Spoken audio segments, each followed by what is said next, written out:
नमस्कार दोस्तों, स्वागत है एक बार फिर से आज की बड़ी और ताजा खबरों में। आपको बता दें कि योगी सरकार ने दे दिया बड़ा तोहफा। प्राइवेट स्कूल में 2 सगी बहनों में से एक की पढ़ाई होगी बिल्कुल फ्री। वहीं कांग्रेस पार्टी ने किया चुनावी शंखनाद, हाथ से हाथ जोड़ो अभियान कर दिया शुरू। राहुल गांधी भी होंगे शामिल। वहीं भारत जोड़ो यात्रा के समापन से पहले कांग्रेस पार्टी को लगा बड़ा झटका। यूपीए के बड़े नेताओं ने कार्यक्रम से बना ली दूरी। वहीं बागेश्वर धाम वाले धीरेन्द्र शास्त्री की पाकिस्तान में जमकर चर्चा। पाकिस्तान में ट्रेंड हो रहे बाबा। वहीं सचिन पायलट के बीजेपी में शामिल होने की अटकलों पर राजस्थान के प्रभारी अरुण सिंह ने कर दिया बड़ा ऐलान। वहीं 30 से 31 जनवरी को होने वाली है बैंकों की बड़ी हड़ताल। वहीं अब सुप्रीम कोर्ट में होगा मेयर का फैसला। भाजपा ने लगाया चुनाव से भागने का आरोप। वहीं शाहरुख खान और दीपिका पादुकोण का बॉक्स ऑफिस पर धमाका। पहले ही दिन 100 करोड़ क्लब में शामिल हुई पठान। और भी बड़ी खबरों को जानने के लिए वीडियो के एंड तक बने रहिए हमारे साथ। बस आपसे निवेदन है, कृपया वीडियो को लाइक कर दें, चैनल को सब्सक्राइब कर लें और घंटी बटन भी दबा दें। यही पहली बड़ी खबर। योगी सरकार ने दे दिया बड़ा तोहफा। प्राइवेट स्कूल में 2 सगी बहनों में से एक की पढ़ाई होगी बिल्कुल फ्री।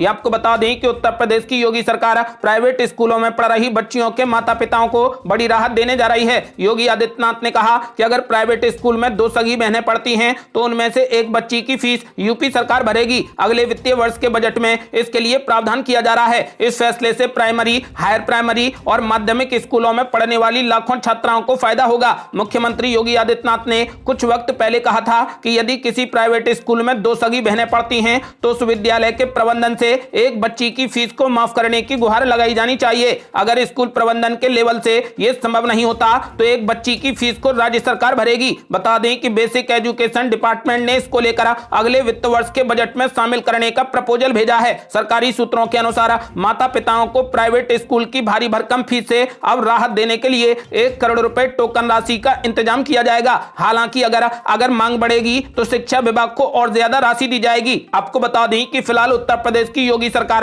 प्राइवेट स्कूलों में पढ़ रही बच्चियों के माता पिताओं को बड़ी राहत देने जा रही है। मुख्यमंत्री योगी आदित्यनाथ ने ऐलान कर दिया है कि अगर प्राइवेट स्कूल में 2 सगी बहनें पढ़ती हैं तो उनमें से एक बच्ची की फीस बिल्कुल माफ होगी, जिसे राज्य सरकार खुद भरेगी। आपका क्या मानना है? क्या योगी सरकार के फैसले से आप खुश हैं? अपनी राय हमें वीडियो लाइक कर कमेंट बॉक्स में जरूर दें। और ये बड़ी खबर, कांग्रेस पार्टी ने कर दिया चुनावी शंखनाद, हाथ से हाथ जोड़ो अभियान कर दिया शुरू। प्रियंका गांधी ने संभाली कमान। ये आपको बता दें कि राहुल गांधी की भारत जोड़ो यात्रा 30 जनवरी को श्रीनगर में समाप्त होने जा रही है। इससे पहले ही कांग्रेस पार्टी ने एक नए अभियान की घोषणा कर दी है जो 26 जनवरी से शुरू हो गया है। पूरे 130 दिनों के ऐतिहासिक कार्यक्रम यानी कि भारत जोड़ो यात्रा के बाद पार्टी ने हाथ से हाथ जोड़ो अभियान शुरू किया है। हाथ से हाथ जोड़ो अभियान के तहत सरकार की नाकामी को प्रमुखता से उजागर किया जाएगा। कांग्रेस ने गणतंत्र दिवस के मौके 2 महीने तक चलने वाले हाथ से हाथ जोड़ो अभियान की शुरुआत कर लोकसभा चुनाव का शंखनाद कर दिया है। भारत जोड़ो यात्रा मुख्य रूप से सामाजिक परिवर्तन का अभियान थी, जबकि हाथ से हाथ जोड़ो अभियान सत्ता परिवर्तन का अभियान है। और बड़ी खबर, भारत जोड़ो यात्रा के समापन से पहले कांग्रेस पार्टी को लगा बड़ा झटका। यूपीए के बड़े नेताओं ने कार्यक्रम से बना ली दूरी। ये आपको बता दें कि मायावती, अखिलेश यादव, ममता बनर्जी और सीताराम येचुरी सहित कई बड़े नेताओं के भारत जोड़ो यात्रा से जुड़े कार्यक्रम में शिरकत न करने की खबर के बाद अब कांग्रेस को और बड़ा झटका लगा है। शरद पवार जैसे यूपीए के बड़े नेता के भी कार्यक्रम में शामिल होने की संभावना बहुत कम है। वहीं महाराष्ट्र के पूर्व मुख्यमंत्री उद्धव ठाकरे भी इस कार्यक्रम में शामिल नहीं हो रहे। बिहार के मुख्यमंत्री नीतीश कुमार भी भारत जोड़ो यात्रा के समापन समारोह में नहीं जा रहे। उधर झारखंड के मुख्यमंत्री हेमंत सोरेन को श्रीनगर ले जाने की कोशिश की जा रही है, लेकिन अब तक उन्होंने भी इसके लिए हामी नहीं भरी है। हालांकि कांग्रेस सूत्रों की माने तो कार्यक्रम में बड़े नेता भले ही ना आए, लेकिन उनके प्रतिनिधि जरूर आएंगे। इसका मतलब है कि सबका समर्थन मिलेगा, भले ही बड़े नेता नजर ना आए। वहीं घाटी के बड़े नेता फारूक अब्दुल्ला, महबूबा मुफ्ती जरूर राहुल गांधी के साथ में मंच पर नजर आएंगे। कांग्रेस सूत्र कहते हैं कि श्रीनगर का तापमान देखकर भी कई उम्रदराज नेताओं ने कार्यक्रम से दूरी बनाई है। कुछ क्षेत्रीय दलों के प्रमुखों द्वारा अपने संगठन के प्रतिनिधि के तौर पर अन्य नेताओं को भेजे जाने की पूरी संभावना है। उल्लेखनीय है कि इस समय विपक्ष इस बात को लेकर खुद विवादित है कि भारतीय जनता पार्टी के खिलाफ इस तरीके के किसी गठबंधन को क्या आकार दिया जाना चाहिए और इसका नेतृत्व आखिर किसे करना चाहिए। आपको बता दें कि इस वजह से सभी विपक्षी दल इसमें शामिल नहीं हो रहे। और ये बड़ी खबर, बागेश्वर धाम वाले धीरेन्द्र शास्त्री की पाकिस्तान में भी हो रही चर्चा। पाकिस्तान में भी जमकर ट्रेंड कर रहे बाबा। ये आपको बता दें कि बागेश्वर धाम वाले बाबा धीरेन्द्र शास्त्री के पर्चे वाले कथित चमत्कार की चर्चा देश में तो हो ही रही थी। अब बाबा का पर्चा पड़ोसी देश पाकिस्तान में भी पहुंच गया है। जी हां, कट्टरपंथी देश पाकिस्तान में धीरेन्द्र शास्त्री के चमत्कार वाले पर्चे की जमकर चर्चा हो रही है। बाबा का जैसे जैसे नाम गूंज रहा है, पाकिस्तान को मिर्ची लगती जा रही है। दरअसल बाबा धीरेन्द्र शास्त्री के चमत्कार की चर्चा इस तरीके से फैली है कि पाकिस्तान में लोग छुपकर उनका वीडियो देख रहे हैं। जाहिर है कि कट्टरपंथी पाकिस्तान को ये राज कहां आने वाला है। उसे ये भी जलन है कि कैसे उसके देश में एक सनातनी का प्रवचन सुना जा रहा है। बाबा धीरेन्द्र शास्त्री के खिलाफ यूट्यूब और दूसरे सोशल मीडिया प्लेटफॉर्म पर जमकर जहर उगला जा रहा है। और बड़ी खबर 30 से 31 जनवरी को होने वाली है बैंकों की देशव्यापी हड़ताल। जानिए पूरी जानकारी। ये आपको बता दें कि इस महीने के आखिर में बैंकों में हड़ताल के चलते आपके बैंकों के कामकाज अटक सकते हैं। दरअसल 30 से 31 जनवरी को देश की कुछ बैंकिंग यूनियनों ने हड़ताल का आह्वान किया है। हालांकि क्या ये हड़ताल पूरे तरीके से पक्की हो गई है, इसको लेकर बड़ा अपडेट सामने आया है। बैंक यूनियनों द्वारा घोषित 2 दिवसीय हड़ताल के स्टेटस का पता आज चल जाएगा। बैंक यूनियनों और मैनेजमेंट के बीच में एक और दौर की सुलह बैठक आज होने जा रही है। अखिल भारतीय बैंक कर्मचारी संघ के महासचिव CH वेंकटचलम ने बताया कि 30 से 31 जनवरी को हड़ताल का आह्वान किया गया है। यदि इस बैठक में सारे मुद्दे सुलझ गए तो हड़ताल नहीं होगी। यदि मुद्दे नहीं सुलझे तो 30 से 31 जनवरी को हड़ताल होगी। अगली बड़ी खबर अब सुप्रीम कोर्ट में होगा दिल्ली मेयर का फैसला। भाजपा ने लगाया चुनाव से भागने का आरोप। ये आपको बता दें कि दिल्ली नगर निगम के मेयर चुनाव को लेकर आम आदमी पार्टी सर्वोच्च न्यायालय पहुंच गई है। पार्टी ने आरोप लगाया है कि भाजपा नगर निगम में अल्पमत में होने के बाद भी असंवैधानिक तरीके से मेयर पद पर अपना अधिकार बनाए रखना चाहती है। पार्टी का आरोप है कि नियमों को ताक पर रखकर एल्डरमैन से वोट कराकर भाजपा मेयर पद का चुनाव जीतना चाहती है। वहीं भाजपा ने आरोप लगाया है कि बहुमत होने के बाद भी आम आदमी पार्टी मेयर पद के चुनाव से भाग रही है। चूंकि अब मेयर पद के चुनाव का मामला सर्वोच्च न्यायालय के पास पहुंच गया है, अब दिल्ली को मेयर मिलने में समय लग सकता है। आम आदमी पार्टी के प्रवक्ता सौरभ भारद्वाज ने गुरुवार को कहा कि उनकी पार्टी ने सर्वोच्च न्यायालय में मेयर पद के चुनाव के लिए अपील की है। उन्होंने कहा कि मार्च 2022 में ही नगर निगम पर भाजपा का शासन समाप्त हो गया है, लेकिन पहले निगमों को एक करने के नाम पर उसने सत्ता पर पकड़ बनाए रखी और अब मेयर पद का चुनाव नहीं करा रही। सौरभ भारद्वाज ने कहा कि सर्वोच्च न्यायालय के सामने उन्होंने 2 मांगे रखी हैं। पहली मांग है कि एक निश्चित समयावधि में नगर निगम में सरकार का गठन किया जाए। दूसरी मांग है कि एल्डरमैन को मेयर पद के चुनाव में मतदान करने का अधिकार न दिया जाए। आम आदमी पार्टी का आरोप है कि भाजपा एल्डरमैन से असंवैधानिक तरीके से वोट कराना चाहती है और अपना मेयर बनाना चाहती है। अगली बड़ी खबर शाहरुख खान और दीपिका पादुकोण का बॉक्स ऑफिस पर धमाका। पहले ही दिन 100 करोड़ क्लब में शामिल हुई पठान। ये आपको बता दें कि शाहरुख खान की कमबैक फिल्म पठान का जादू चल गया है। फिल्म का बीते लंबे वक्त से इंतजार किया जा रहा था और फिल्म के रिलीज के साथ ही दर्शकों ने खूब प्यार भी लुटाया। एक और जहां शाहरुख खान ने खूब वाहवाही लूटी तो दीपिका पादुकोण का ग्लैमर और अंदाज भी सीटी मार रहा। पठान को लेकर दर्शकों में काफी ज्यादा क्रेज देखने को मिला। न सिर्फ शाहरुख खान के फैंस बल्कि सलमान खान के फैंस भी फिल्म को लेकर उत्साहित थे। फिल्म रिलीज के बाद फैंस काफी खुश हैं। एक और जहां पर क्रिटिक्स और सोशल मीडिया पर फिल्म को अच्छा रिव्यूज मिला है तो दूसरी ओर बॉक्स ऑफिस पर भी धमाका हुआ है। कोई मोई की रिपोर्ट के मुताबिक फिल्म ने पहले ही दिन वर्ल्ड वाइड करीब 100 करोड़ रुपए का कलेक्शन किया है। वहीं भारत में सभी भाषाओं का कलेक्शन मिलाकर 53.25 करोड़ रुपए रहा है, जबकि सिर्फ फिल्म के हिंदी वर्जन ने 51.60 करोड़ की कमाई की है। बता दें कि ये अर्ली ट्रेंड्स हैं और आधिकारिक आंकड़े थोड़े बहुत कम ज्यादा हो सकते हैं।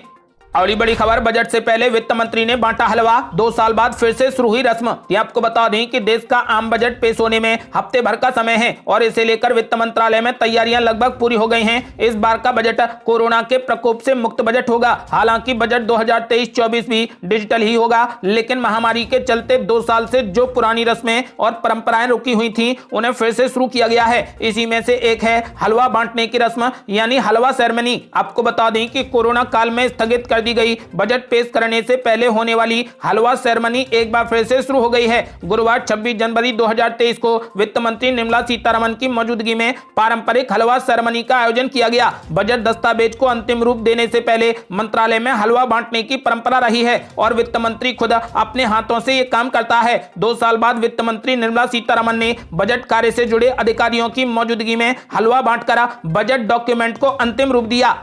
अगली बड़ी खबर सचिन पायलट के बीजेपी में शामिल होने की अटकलों पर राजस्थान के प्रभारी अरुण सिंह ने किया बड़ा ऐलान। ये आपको बता दें कि प्रधानमंत्री नरेंद्र मोदी 28 जनवरी को राजस्थान के भीलवाड़ा में भगवान देव नारायण के महोत्सव में शामिल होने वाले हैं। इसको लेकर राजस्थान के सियासी समीकरण साधने पर भाजपा के राष्ट्रीय महामंत्री और राजस्थान प्रभारी अरुण सिंह ने कहा कि भगवान देव नारायण की 1111वीं जयंती बार बार नहीं आती है। इसमें देश के प्रधानमंत्री दर्शन करने के लिए आ रहे हैं। ये हर्ष का विषय है, इसमें कोई राजनीति नहीं देखनी सोचनी चाहिए। उन्होंने कहा कि कांग्रेस की तो बात ही छोड़ दो, उनकी धार्मिक चीजों पर कभी भी आस्था नहीं रही है। अरुण सिंह ने अशोक गहलोत और सचिन पायलट विवाद पर कहा कि देश में कहीं भी ऐसा नहीं होता है कि एक व्यक्ति दूसरे को गद्दार, निकम्मा और नकारा कहे और दूसरा कहे कि अशोक गहलोत जादूगरी करते हैं। वहीं तीसरा कहता है कि पार्टी में कोरोना आ गया है। क्या राजस्थान की कांग्रेस राजनीति इस हद तक गिरी है? सचिन पायलट को भाजपा में लेने के सवाल के जवाब में अरुण सिंह ने कहा कि ये सब काल्पनिक प्रश्न हैं और काल्पनिक प्रश्नों का कोई भी जवाब नहीं होता।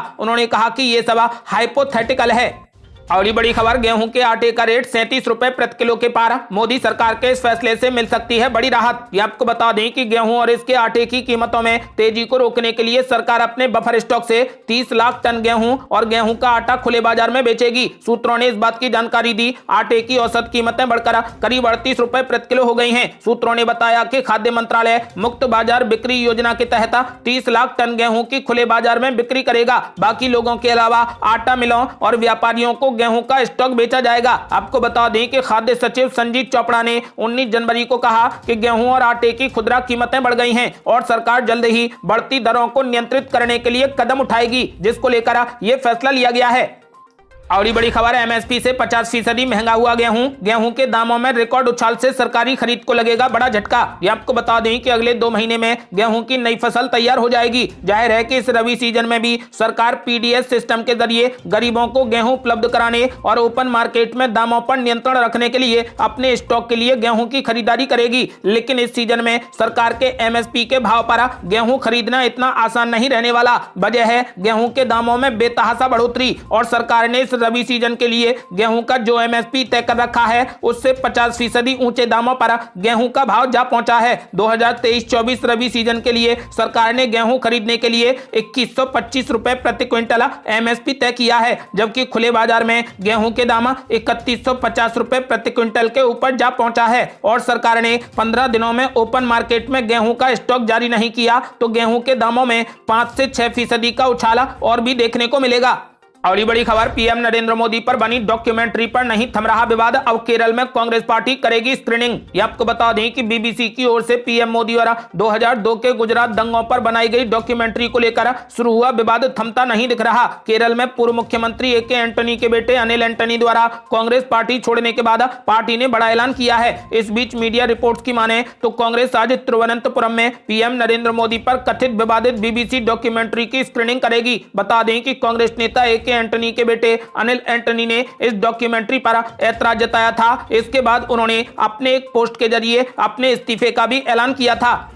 और ये बड़ी खबर, मुलायम सिंह यादव को भारत रत्न देने की मांग। सपा नेता बोले पद्म विभूषण देकर उनके कद का उड़ाया मजाक। ये आपको बता दें कि देश के पूर्व रक्षा मंत्री व उत्तर प्रदेश के पूर्व मुख्यमंत्री दिवंगत मुलायम सिंह यादव को देश के दूसरे सर्वोच्च नागरिक सम्मान पद्म विभूषण के लिए चुना गया है। लेकिन समाजवादी पार्टी के नेताओं को यह बिल्कुल पसंद नहीं आया। अब वे भारत रत्न की मांग कर रहे हैं। इस साल देश के सर्वोच्च नागरिक सम्मान भारत रत्न के लिए किसी नाम की घोषणा नहीं की गई है। समाजवादी पार्टी के दिवंगत संस्थापक मुलायम सिंह यादव को अति प्रतिष्ठित पुरस्कार पद्म विभूषण दिए जाने के ऐलान के बाद पार्टी नेताओं ने उन्हें देश के सर्वोच्च असैन्य सम्मान भारत रत्न से सम्मानित किए जाने की मांग की है। समाजवादी पार्टी के विधान परिषद सदस्य स्वामी प्रसाद मौर्य ने आरोप लगाया कि पद्म विभूषण देकर मुलायम सिंह यादव के योगदान का उपहास किया गया। मौर्य ने उन्हें भारत रत्न से सम्मानित करने की मांग की। इसके अलावा डिंपल यादव ने भी उन्हें भारत रत्न देने की मांग की है। और ये बड़ी खबर, मध्य प्रदेश में मात्र 20 रुपए में इलाज करने वाले डॉक्टर को भी मिलेगा पद्मश्री सम्मान। ये आपको बता दें कि मध्य प्रदेश के जबलपुर में रहने वाले 77 साल के डॉक्टर मुनीश्वर चंद्र डावर को देश के चौथे सबसे बड़े नागरिक सम्मान पद्मश्री के लिए चुना गया है। डॉक्टर डावर जबलपुर में सिर्फ 20 रुपए में लोगों का इलाज करते हैं। वे रोजाना करीब 200 मरीजों को देखते हैं और उनका उपचार करते हैं। इसके साथ ही महंगाई के इस दौर में फीस के रूप में वो मात्र 20 रुपए की मामूली राशि स्वीकार करते हैं। बता दें कि 74वें गणतंत्र दिवस के मौके पर बुधवार शाम पद्मश्री पाने वालों की सूची जारी की गई। उसमें एक नाम जबलपुर में रहने वाले डॉक्टर डावर का भी जुड़ा है।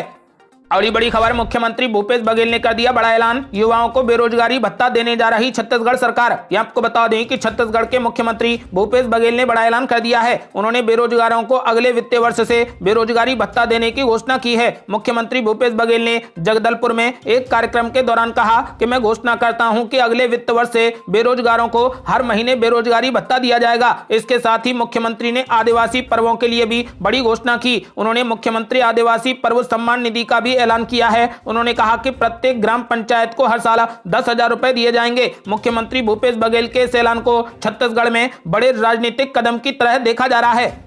अगली बड़ी खबर, भारत ने लॉन्च की दुनिया की पहली कोविड नेजल वैक्सीन, अस्पतालों में 800 रुपए होगी बूस्टर डोज की कीमत। ये आपको बता दें कि स्वास्थ्य मंत्री मनसुख मांडविया, विज्ञान एवं प्रौद्योगिकी मंत्री जितेंद्र सिंह ने भारत बायोटेक के नेजल कोविड टीके इनकोवैक को लॉन्च कर दिया। ये दुनिया की पहली कोविड-19 इंट्रानेजल वैक्सीन है। भारत बायोटेक द्वारा विकसित वैक्सीन सरकार को 325 रुपए प्रति डोज में उपलब्ध होगी, जबकि निजी अस्पतालों में इसकी कीमत 800 रुपए होगी। आपको बता दें कि बायोटेक ने बताया कि वैक्सीन की 2 खुराक 28 दिन के अंतराल पर लेनी होंगी। डोज लेने के लिए कोविन वेबसाइट पर जाकर अपॉइंटमेंट बुक किया जा सकता है।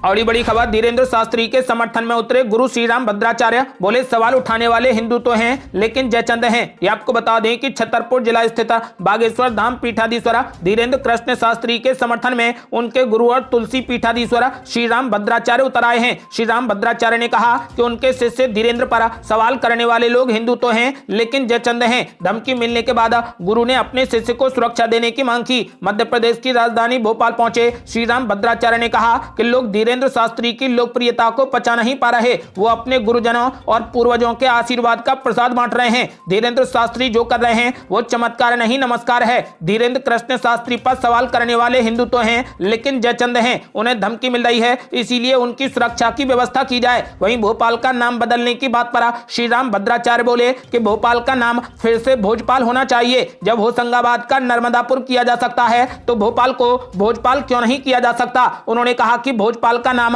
भोपाल मुसलमानों और आक्रांताओं ने किया है। ये थी अब तक की बेहद बड़ी खबरें। आपका क्या मानना है, क्या 2024 में विपक्ष एकजुट हो पाएगा? अपनी राय हमें वीडियो लाइक कर कमेंट बॉक्स में जरूर दें। ऐसी ही ताजा और न्यू अपडेट जानने के लिए हमारे चैनल को लाल बटन दबाकर सब्सक्राइब करें और घंटी बटन भी दबा दें। जल्दी मिलते हैं बड़ी अपडेट के साथ, तब तक के लिए जय हिंद, जय भारत।